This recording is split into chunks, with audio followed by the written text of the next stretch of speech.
మత్తయి సువార్త 20వ అధ్యాయము. ఏలయనగా పరలోక రాజ్యము ఒక ఇంటి యజమానుని పోలియున్నది. అతడు తన ద్రాక్ష తోటలో పనివారిని కూలికి పెట్టుకొనుటకు పొద్దున బయలుదేరి దినమునకు 1 దేనారము చొప్పున పనివారితో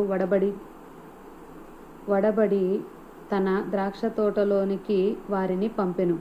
తరువాత అతడు దాదాపు 9 గంటలకు వెళ్ళి సంత వీధిలో ఊరక నిలిచియున్న మరికొందరిని చూచి, మీరును నా ద్రాక్ష తోటలోనికి వెళ్ళుడి, ఏమి న్యాయమో అది మీకిత్తునని వారితో చెప్పగా వారును వెళ్ళిరి. దాదాపు 12 గంటలకును 3 గంటలకును అతడు మరలా వెళ్ళి అలాగే చేసెను. తిరిగి దాదాపు 5 గంటలకు వెళ్ళి మరికొందరు నిలిచి ఉండగా చూచి, ఇక్కడ దినమంతయు మీరెందుకు ఊరకనే నిలిచి ఉన్నారని వారిని అడుగగా, వారు ఎవడునూ మమ్మను కూలికి పెట్టుకొనలేదండ్రి. అందుకతడు, మీరును నా ద్రాక్ష తోటలోనికి వెళ్ళుడనెను. సాయంకాలమైనప్పుడు ఆ ద్రాక్ష తోట యజమానుడు తన గృహ నిర్వాహకుని చూచి పనివారిని పిలిచి, చివర వచ్చిన వారు మొదలుకొని మొదట వచ్చిన వారి వరకు వారికి కూలి ఇమ్మని చెప్పెను. దాదాపు 5 గంటలకు కూలికి కుదిరిన వారు వచ్చి ఒక్కొక్క దేనారము చొప్పున తీసుకొనిరి. మొదట వారు వచ్చి తమకు ఎక్కువ దొరుకును అనుకొనిరి, కానీ వారికి ఒక్కొక్క దేనారము చొప్పుననే దొరికెను.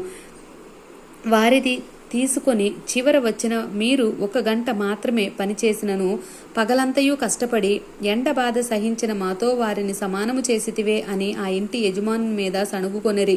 అందుకతడు వారిలో ఒకని చూచి, స్నేహితుడా, నేను నీకు అన్యాయము చేయలేదే, నీవు నా యొద్ద 1 దేనారమునకు వడబడలేదా?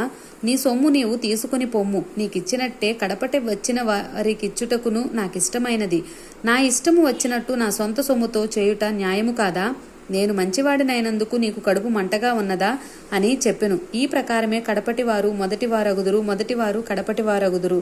యేసు యెరూషలేమునకు వెళ్ళనై ఉన్నప్పుడు ఆయన 12 మంది శిష్యులను ఏకాంతముగా తీసుకొని పోయి మార్గమందు వారితో ఇట్లనెను, ఇదిగో యెరూషలేమునకు వెళ్ళుచున్నాము. అక్కడ మనుష్య కుమారుడును ప్రధాన యాజకులను శాస్త్రులను అప్పగింపబడును.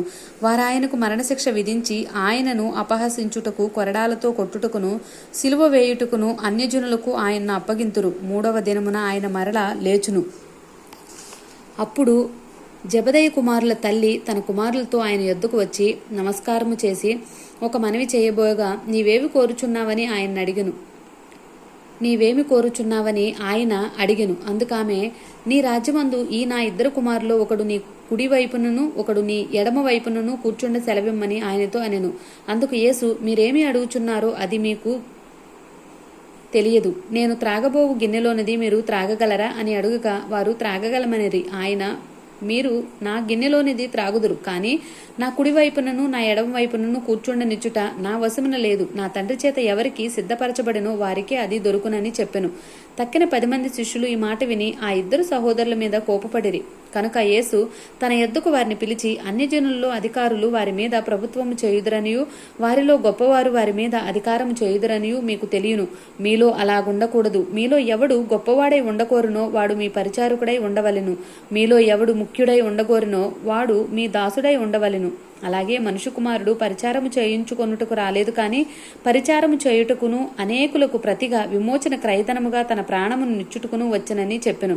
వారు యెరికో నుండి వెళ్ళుచుండగా బహు జనసమూహము ఆయన వెంట వెళ్ళెను. ఇదిగో త్రోవ ప్రక్కను కూర్చున్న 2 గుడ్డివారు యేసు ఆ మార్గమున వెళ్ళుచున్నాడని విని, ప్రభువా, దావీదు కుమారుడా, మమ్ము కరుణింపమని కేకలు వేసిరి.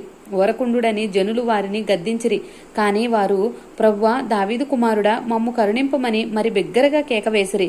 యేసు నిలిచి వారిని పిలిచి, నేను మీకేమి చేయగూరుచున్నానని అడుగగా వారు, ప్రభువా, మా కన్నులు తెరవవలనన్రి. కాబట్టి యేసు కనికరపడి వారి కన్నులు ముట్టెను. వెంటనే వారు కన్నుదృష్టి పొంది ఆయన వెంట వెళ్ళిరి. ఆమేన్.